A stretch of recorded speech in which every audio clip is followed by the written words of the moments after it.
What's up, guys? This is EJ Holland with the Wolverine.com, and alongside me is my co-host, Zach Libby, and we are back for another episode of the Wolverine Live Recruiting Show. It is our Tuesday show, so remember, guys, that tomorrow is the Q&A show with me.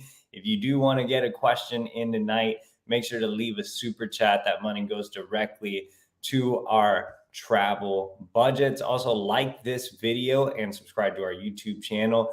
Helps us get in front of other Michigan fans and, gives us a boost on the recruiting trail as those super chats go directly to our travel budget, and all your likes and your subscriptions go towards that as well. Tonight's show is sponsored by Leonard Financial Solutions. Leonard Financial Solutions is one of our newest advertisers. Founder Jonathan Leonard wants to listen to you and get to know your story and how he can help you. People often hesitate to contact a financial advisor because they think they have to know what they want first. Leonard Financial Solutions founder Jonathan Leonard will start you at square one, getting to know you and your unique situation. You don't want to outlive your retirement money. You don't want to make risky investments. You don't want your loved ones to experience financial insecurity. Leonard Financial Solutions wants to alleviate your fears by providing you with options for life insurance, income protection, retirement income, safe annuities, and Medicare. They take the time to explain the pros and cons of each product and will not rush you through the decision-making process, giving you the time you need to commit to a plan. When is it best to sit down with a financial advisor? Well, now is the answer. Whether you are just starting out, hoping to retire in the next 5 years, or are already retired, Leonard Financial Solutions wants to help you make a smart decision about your money. Get the expert financial advice without the high-pressure sales pitch. Reach out to get started today for a free consultation at www.leonardfs.com. or call 856-444-LIFE. Again, that's www.leonardfs.com, or call 856-444-LIFE. All right. Thanks again to Leonard Financial Solutions for sponsoring tonight's show. Zach, I am disappointed in you. You told me that you were going to show up to the show in your leaf blower costume, and you did not do it. It's very sad. The people wanted to see it after last week's show, and you failed them. I continue to disappoint, like always. Don't worry, there's still leaves on the ground, so I will bring that leaf from my backyard and show you how it's done. All right, next week, Zach will show up in his signature costume. He promises. This is to the public and not just a private conversation. So he will be coming in his signature leaf blower costume. But anyway, Halloween's over. We're into November. Recruiting's getting busy. We are only a little more than a month away from National Signing Day, as we call it now. The early signing period in December has taken over as the primary signing day. Used to be February back in my day, but no longer the case. Most kids sign in December. And with a month away, that means that flips are on the horizon. Not a ton of flip targets for Michigan, but one position we're keeping a close eye on is wide receiver. Michigan has 2 wide receiver commits right now, Amarion Stewart and Shannon Goodwin, both slot receiver types. Amarion can play outside, but Michigan still has the need for a bigger bodied outside receiver, a true threat on the outside. And that is Nitro Tuggle, who is Michigan's top wide receiver, flip target, top 100 recruit, committed to Georgia. Told our Zach Libby that he is planning to make an official visit for the game against Ohio State later this month. Zach, you were out in Indiana, had a chance to meet with Tuggle on Friday before he took a visit to Georgia. Tell us a little bit about what you learned from your conversation with Tuggle. Yeah, so Michigan wide receivers coach Ron Bellamy is clearly making a really hard push for Nitro. The relationship has been around for a while. I mean, Nitro visited Michigan in early March, which actually came less than a month after before he committed to Georgia. But as recently, Bellamy has went to Nitro's game during the bye week. So two Fridays ago, Bellamy was at Napanee Northwood High to see Nitro in his playoff game. Nitro told me that they've been talking on a weekly basis. Nitro also said that they've always had a good relationship, which, like I said, it's kind of started in March when Nitro made the trip up to Ann Arbor and Bellamy offered on the spot in that during that late winter. Um, Even though he committed to Georgia less than a month later, Nitro has said before that Michigan was a top choice because of Bellamy. Bellamy has always been truthful, straightforward, kind of like a friend. And I think that really stood out when they've been conversing over the phone or in person. I guess, there's obviously things have changed since that March visit outside of his commitment. Obviously, Nitro has a teammate in four-star cornerback Josiah Edmund, who has been verbally committed to Michigan for the past 3 months. You know, Edmund has been pressing too about Nitro seeing Michigan again and just seeing what they have to offer. Um, when asked kind of what do you want to see on that official visit, Nitro was kind of straightforward and just said, give me a reason through a great experience. And, obviously for that weekend, likely number one versus number three in the college football playoff ranking is going to be an amazing atmosphere inside the big house. So, I think you kind of mentioned this, right? Like Nitro kind of fills a need that Michigan still kind of wants, like a bigger bodied outside threat receiver. In his game, he caught 7 passes for 117 yards and a touchdown. He also had a 49-yard kick return in that sectional championship win. So, and then he also starts on defense opposite of Edmund at quarterback, and he had one of the most ridiculous one-handed interceptions I've ever seen. So, as a player, he high points the ball really well. In terms of how to guard him or defend him well at this level in high school, you have to have 2 or 3 defenders on him. He's very patient, has great body control and how he moves in and out of breaks. He has the willingness to block for his teammates and finish them too, which was great to see. At 6'1", 6'2", 6'3", 6'3", sorry, at 185 pounds, he still has more room to grow. And he's just, like I said, a very good deep threat. Plus, with Michigan's stance, it's closer to home than Georgia. Michigan has shown a willingness to play freshman wide receivers, like, as noticed from this season with Samaj Morgan and Frederick Moore and Kamal English. Ron Bellamy also has a track record of getting wide receivers late in the cycle. Case in point, Carmelo English on National Signing Day last year.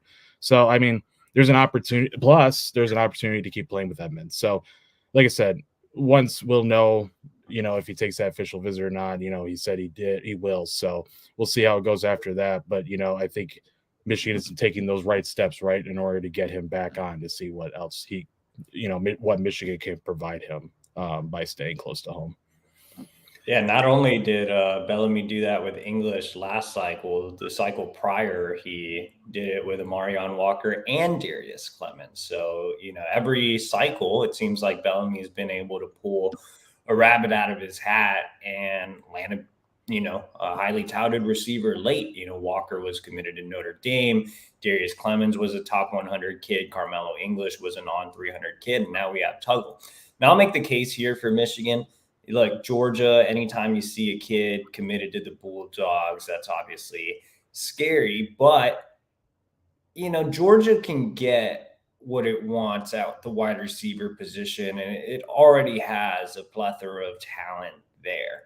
I think Georgia wants to keep Nitro Tuggle. Obviously, they made a big push this weekend, got him back on campus, but I'm not sure they would just spend a bunch of NIL dollars to keep Nitro Tuggle. And that's a great thing for Michigan, which isn't known as an NIL school. On top of that, Zach mentioned some of the pros. It's closer to home, Tuggle being from Indiana. Michigan is closer in proximity, obviously. He's very good friends with Josiah Edmund, who's slated to join him on that visit for the Ohio State game. Edmund and Tuggle are teammates. And I mean, they've been talking about Michigan since Edmund had that live show where he committed back in August. So, the next step for Michigan is obviously making sure he does make it to campus for that game against Ohio State. I think if Tuggle does, in fact, take his OV, which he told Zach he would, I feel like Michigan is going to have a fighting chance in this recruitment. I think there are a lot of positives for Michigan. And on top of that, I mentioned that Georgia has a lot of talent at the wide receiver position. Michigan would have an open competition for a true big bodied outside guy as soon as next year. Like Tuggle would have an opportunity to come in and compete for significant time as a true freshman. So I think that has to be appealing to him as well. So again, I feel like there is actually a legitimate chance with Tuggle. And so we'll see what kind of shakes out with him. He is the number one flip target on the wide receiver board right now. But there are a couple of other guys worth talking about. And remember, guys, I see some of y'all asking questions in the chat. Tonight is the super chat show. Tomorrow I'll have my Q&A show here on our YouTube channel. But if you want a question answered tonight, hit that donate button. It's the little box with the money symbol. Get your question in. That money goes directly to our travel budget so we can continue to see guys on the road like Nitro Tuggle. But yeah, like I said, there are a couple of other wide receiver flip candidates to keep an eye on. I had a chance to go up to Northern Virginia and see two of them in Chan Wiggins and Mekhi White. Both play at King George High. Chan Wiggins is probably number 2 on the board behind Nitro Tuggle. Now, Michigan hasn't offered Wiggins just yet. I think they want to see how things play out with Tuggle before going all in on Wiggins, but they have picked up their contact with Wiggins. Wiggins, 6'3", 200 pounds. I was really impressed with him on the hoof on Friday night. Now, King George completely blew out its opponent. So Chan Wiggins had one catch for 68 yards and a touchdown, and it came on the first play of the game. And we had a running clock, so it wasn't really much need to really feed him. But you can see the skill set. I got there early, so I had a chance to watch him warm up, and obviously that one play. I mean, he's not necessarily as polished as a guy like Jordan Shipp, but I think he would kind of bring a similar skill set in that he's a bigger body. He has really strong hands, really good catch radius, not a burner, but a guy that can get behind the defense. And I think he's one of the more underrated guys out there nationally. I've always thought that Wiggins and Mekhi White play on the same team, and Michigan offered Mekhi White early in the cycle. I always thought that Wiggins was actually the better of the two, and he's ranked lower than White. But I think now he's I've had this question asked to me, is Wiggins a true late riser, or is Michigan a guy, or is Michigan, getting into that stage where they're just trying to take somebody with a ceiling? And I think Wiggins is an actual, maybe not a true late riser in the sense that he's getting all these offers late, but a guy that's just really underrated, a guy that should be considered a late riser. So, in talking to him, he really likes Virginia Tech. Obviously, it's a home state school. He has great relationships with the staff there. They believed in him first, same old. But I think the conversations with Ron Bellamy have been going really well. Wiggins told me that him and his mother have both been on the phone with Bellamy as of late. And he is making a strong impression on Wiggins. And yeah, I mean, they've talked about getting him in for the game against Ohio State. Like I said, I'm not sure, if Michigan will go that route, or if they're going to see how things play out with Tuggle and then maybe bring in Wiggins in December. You do have a couple of December weekends where you can have official visits before signing day. So that's a possibility. But I do think if Michigan doesn't feel good about Tuggle, there's a good chance they pivot to Wiggins and see if things shake from there. Now, I also mentioned Mekhi White. He is committed to Maryland, but as a lot of you guys know, a lot of our watchers here on the YouTube show are hardcore Michigan recruiting fans. They know that Michigan was considered the leader for White for the majority of the early part of the process. White made an unofficial visit in the offseason. He built a really good relationship with not only Bellamy, but other kids in the 2024 class. He built some friendships with some of Michigan's offensive commits.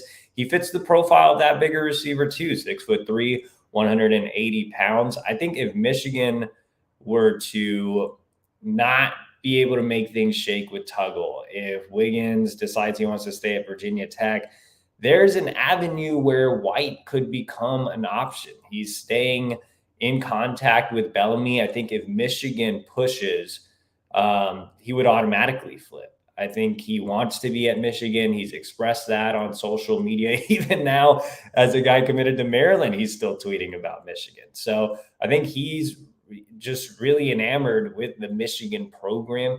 And if the Wolverines do opt to go down the Mekhi White route again, then they would be in a really, really strong position to flip him. But as of right now, all eyes are on Nitro Tuggle, and we'll see what happens with Wiggins and White once we know more about Tuggle and what comes out of his official visit later this month. Obviously, we are going to talk about the big fish next. Five-star quarterback Bryce Underwood has released his top 7 schools. LSU, Michigan remain the programs with the most buzz in that recruitment.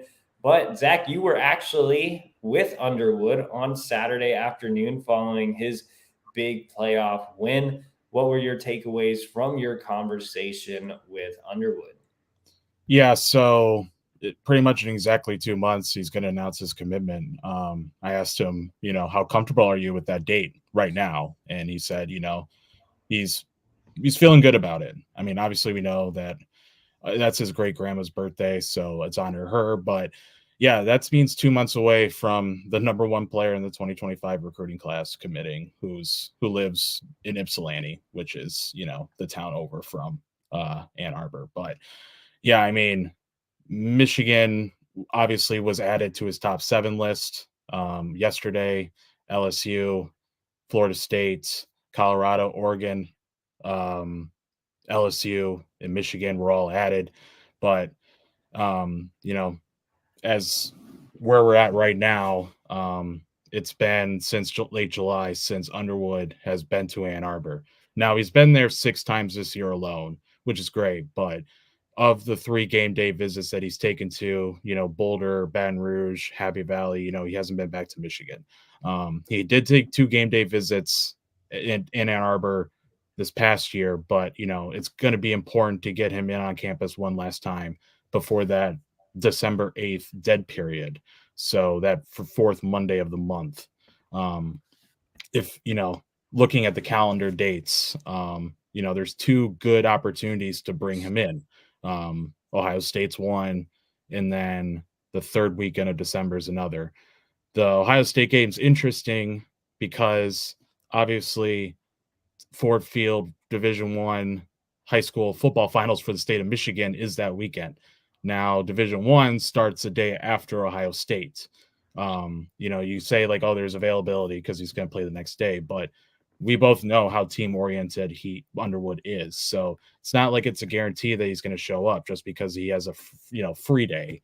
He also told us that he isn't sure whether or not he's going to be there. So it'll be interesting to see what happens with that. Now, I think we've both written this before, but I think a December visit is just crucial. Obviously with that weekend, not only you can get him in, you can be the last team to have him on campus, but there's opportunities to, I guess, do one last push.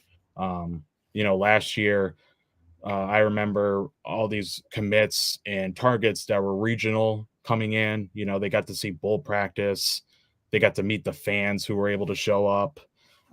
They got to be with the players at their position group in a more personal setting.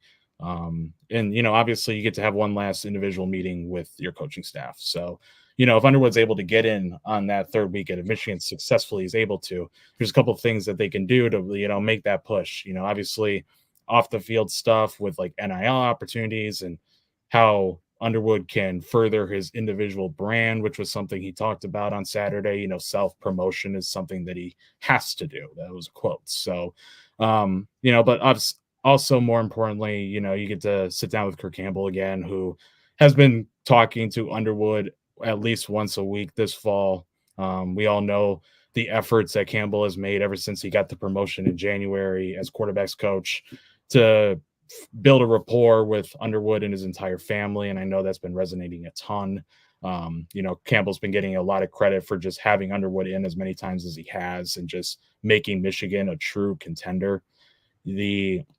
Another thing with just individual meetings, you can sit down with Jim Harbaugh. Hopefully, the controversy and the investigation over sign stealing will be over. So I guess there'll be more clarity. And, you hope Michigan gets out on top so you can just have more assurance of what Michigan program will look like if Underwood commits. But, just on the field stuff, game planning, just how you'd fit in the system. That's just everything that can be done in December. We all know how June official visits go, where recruits take that one last visit before the dead period and they end up lining up at that school. So we'll see what happens in terms of scheduling. But yeah, you got to get him in one last time. Not having him for a game day visit, it's been a little disappointing, but I think if you can get him for that Ohio State game, and then worst case, get him in for December, I think Michigan can have a really good shot. Yeah, I mean, I saw the top schools list yesterday. Look, I still think it's an LSU Michigan recruiting battle, and I wrote that over at the Wolverine.com. If you're not a subscriber, make sure to head over to the Wolverine and get the latest on Michigan recruiting. But yeah, I still think this is an LSU Michigan battle. If you look at some of the other top schools, Alabama has the lead with George McIntyre, who is the number 2 quarterback in the country. Colorado already has a top 100 quarterback commit. Oregon already has a top 100 quarterback commit. Penn State, he has visited, but I don't see them in the same tier as LSU and Michigan. Then weird school that's in that top group is Florida State. There's never been any mention of Florida State with Bryce Underwood. He's never visited. I even searched on Twitter, Bryce Underwood, Florida State. Nobody's ever written anything. So we've kind of talked about, is there a twist coming with Bryce Underwood? I don't see it with the schools I just talked about.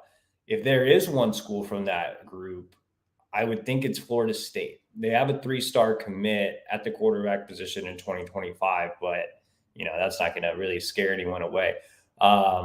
Florida State is interesting as well because they have been known to play NIL.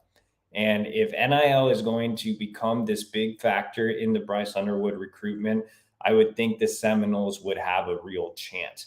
I wouldn't be surprised if Underwood randomly pops up in Tallahassee at some point. It's just odd that he included Florida State. If he was going to put in a throwaway school, I feel like it would have been somebody that's built some great relationship with him, and he just put him in there for funsies. But as far as this group right here, I still feel like it's LSU, Michigan. We'll see if anything does happen with Florida State. But I think, like Zach said, you absolutely have to get him back on campus. I mean, it would be ideal for him to come in for that game against Ohio State later this month, if they can work around his schedule before his state championship game, which is slated to be on Sunday, but Saturday, obviously, practice and preparation and all of that. But if they can work around that and get him on campus again, that would be ideal. And if not, you have to get him in December before that dead period, because you have to have that one last meeting with him before he makes that decision. He has to have all his unanswered questions answered. Now, if I had to pick a school today, it would be really, really tough, man. I might lean LSU just because they have a lot of momentum coming out of his visit, but Michigan can certainly change that by getting him back on campus here soon. And I know a lot of people have been asking, is Michigan pursuing other quarterbacks, showing that they're losing confidence with Bryce Underwood? And I would just say that, look, Michigan is not going to do the all your eggs in one basket approach. It's dumb. It's antiquated. I don't know why Matt Weiss continued to use that strategy. It's so stupid. You definitely want to have other options available. And doing it with Bryce is really risky. He's the number one player in the country. We're in the NIL era.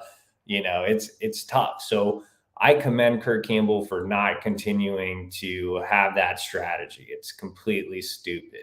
Now, they did offer a quarterback this weekend, Carter Smith. Again, I don't think it really has to do anything with Underwood. I think Campbell's just doing his due diligence on other guys and is making plans.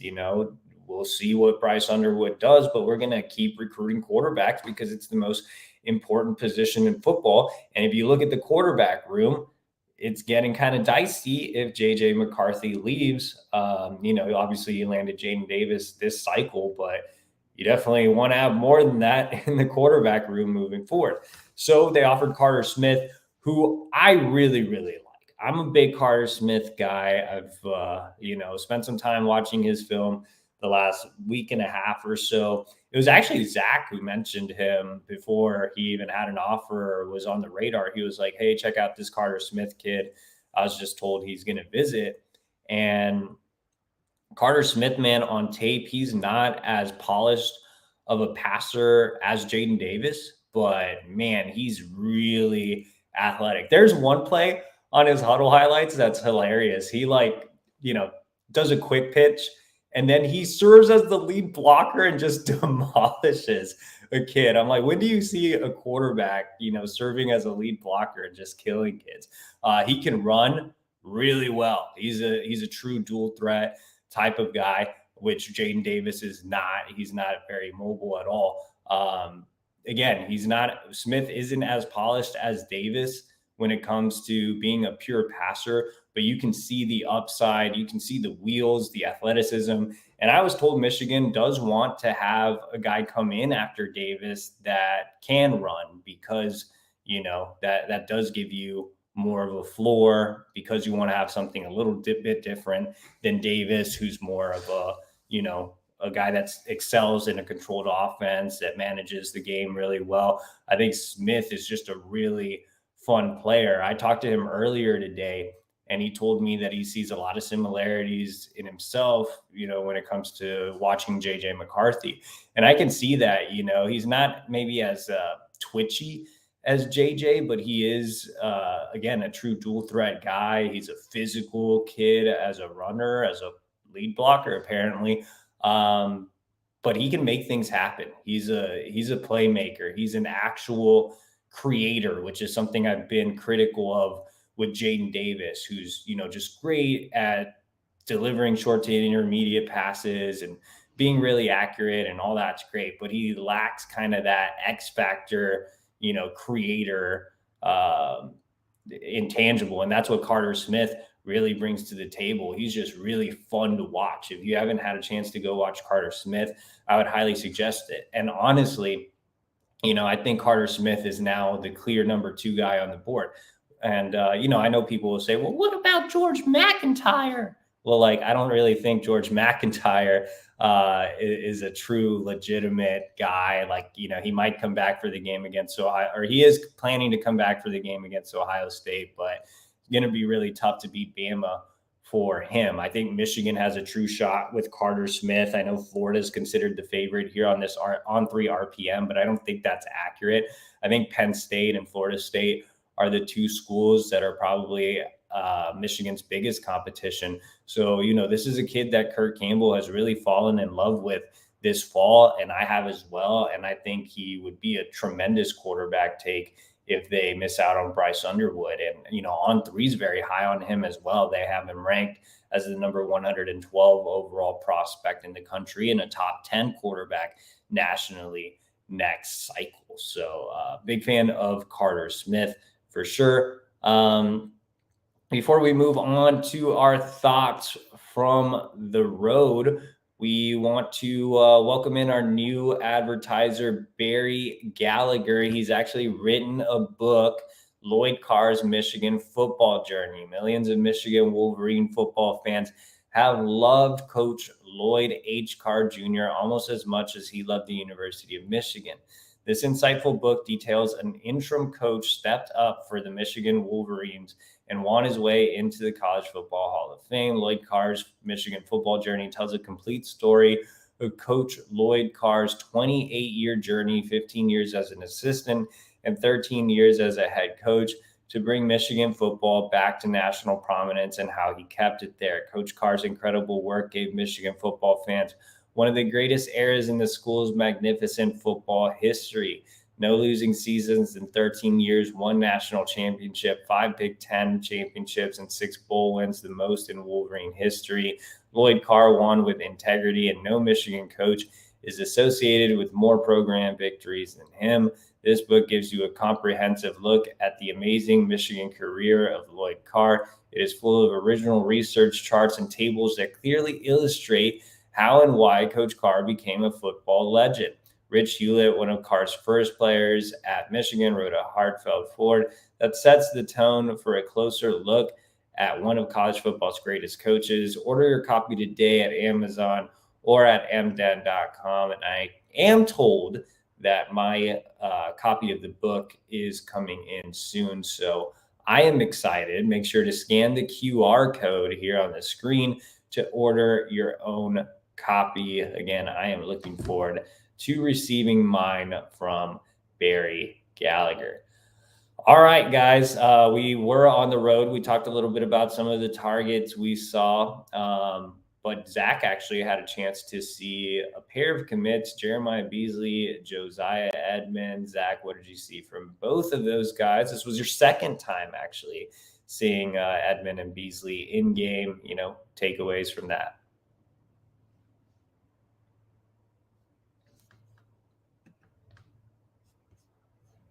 Zach, I think you are muted. My fault. 5 total. Let's start with Jeremiah Beasley.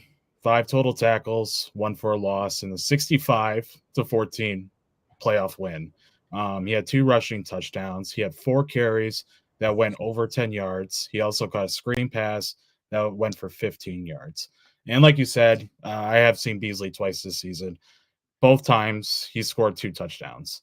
I just wrote this in my observations piece, so you can read it on the Wolverine.com. But think when you think about it, or maybe it's just me, it's not a ludicrous idea to see Beasley in a role potentially like Khalil Mullings as a short yardage running back, right? Like a red zone, goal line, 3rd and 2, 4th and 1, like those kind of situations.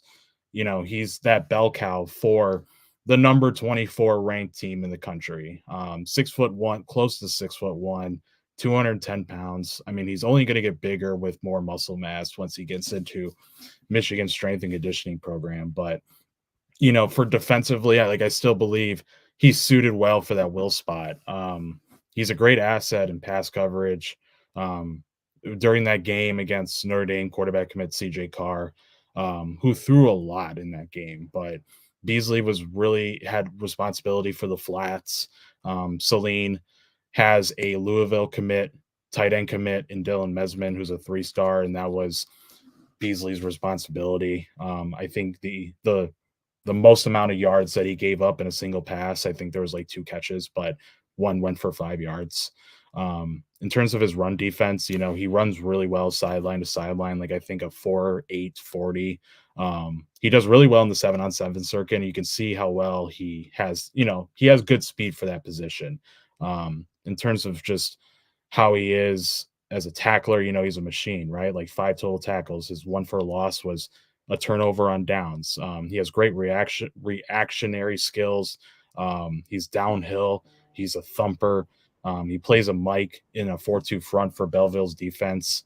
So in terms of this offseason as well, he's added a lot of strength, but he's still able to get, under offensive linemen, bend really well, shed blocks. Like he's got a really good IQ on the field. So he knows how to use a series of pass rush moves. So, when you think of like the long-term future, right? Like if you pair him at the will alongside someone like on 300 Michigan linebacker commit Cole Sullivan, who's expected to start off in fall camp as the Mike, that's a solid pairing. So yeah, I mean, it was everything that I expected of Beasley in a game against arguably its toughest competition it's seen this season. Just a classic Big Ten linebacker with the skills that could translate to being a running back at the next level. But Josiah Edmund, I tweeted this at the game on Friday. I had a video of his 2-point conversion, but the internet. I was in the middle of Indiana, right? Like no internet connection, so I had to break it up into photo. But realizing that was probably a better way or a better vision to describe the catch that he made. The situation too, right? Like a game sealing 2-point conversion with 4 minutes left in the fourth quarter in the third round of the playoffs against a team that Josiah Edmund's team, Northwood, has played 6 times in 3 seasons. Now, this was a rematch for them for earlier this year because they played in early September, and that was the first game that I've seen of Edmund. So same kind of emotions in the game, right? You could feel it. The difference too, though, from the first time I saw Edmund to now was positional, where he was on defense. In the first game, he played a lot of box safety, played deep safety. He was also like a blitzing nickel at times, but in this game, he was really outside corner strictly. Outside of a few plays, he was nickel in pass coverage, but in run defense and pass, he was that on-man press cornerback.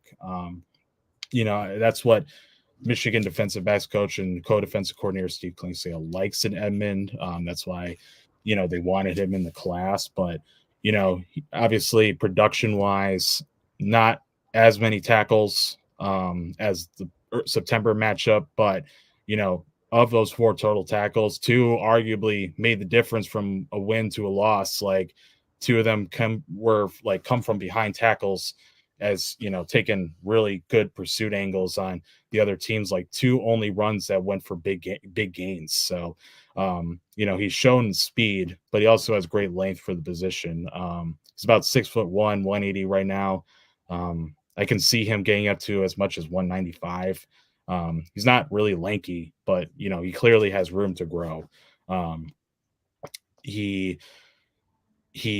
was the other team didn't really have a passing attack at all because they were playing a backup quarterback. So that probably would have been nice to see, but as he only got 1 target, but he's a very good athlete. I think as he goes into Michigan, the development, the footwork and all that stuff will get molded. But in terms of how he is as an athlete, like you just can't get anything better than Josiah Edmund.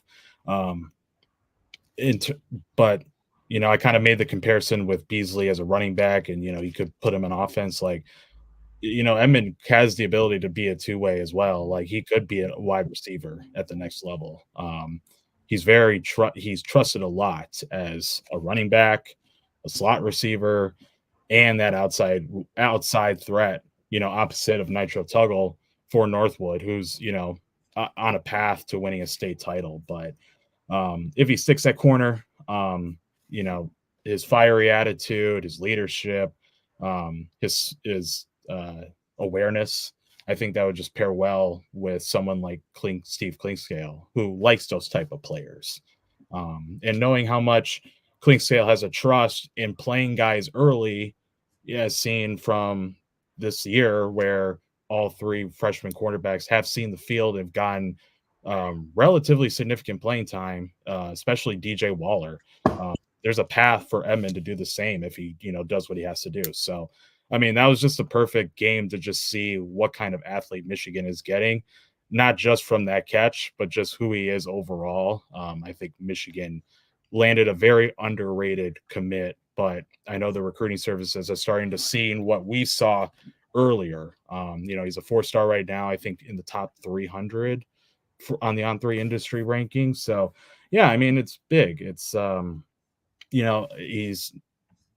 isn't sure if he's going to enroll early or not, but regardless, I think he has every tool that Michigan can mold into a standout cornerback, over time.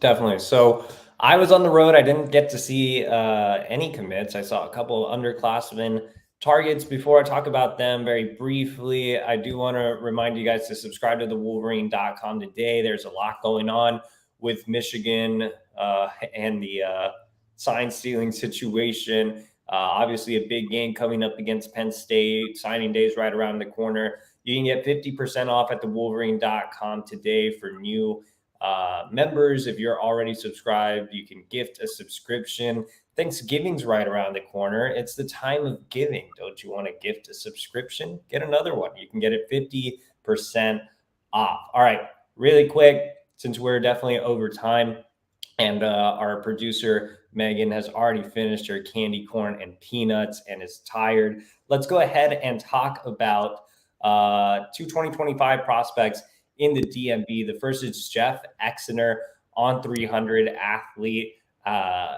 Really, really fun player here. He's listed at 6'1", 210, probably a little closer to 6'2", the number 192 overall prospect nationally. He will be making his first visit to Michigan for the game against Ohio State later this month. He played mostly outside wide receiver. I think he's an interesting prospect as a potential linebacker or safety, but Michigan does like him as an offensive player, maybe as a bigger receiver, but he's actually been talking a lot to Grant Newsome about potentially being an H-back type. Now, unlike, fellow target Eli Owens or Max Bredesen, I don't think he's, that stocky type of H-back. I think he's more of an athletic type of H-back that you could use, in the backfield. He can carry the football. I think you can split him out wide. I think you can line him up as a tight end. You can put him in the slot. There's a lot you can do with Jeff Exner. He's just a really, really fun football player. I enjoyed watching him on Saturday afternoon. And I do think Penn State leads right now. But again, Michigan will have a chance to make a true move later this month when he visits. And the other target I saw in the DMV was 3-star 2025 wide receiver Vernon Allen. This is a kid that Ron Bellamy evaluated during the spring evaluation period, not ranked really high, but a prospect that, kind of fits the mold of what Bellamy looks for. He's not a true burner, but he does have enough juice to make things happen after the catch. He's a strong kid at 6'2", 193 pounds, probably up to 200.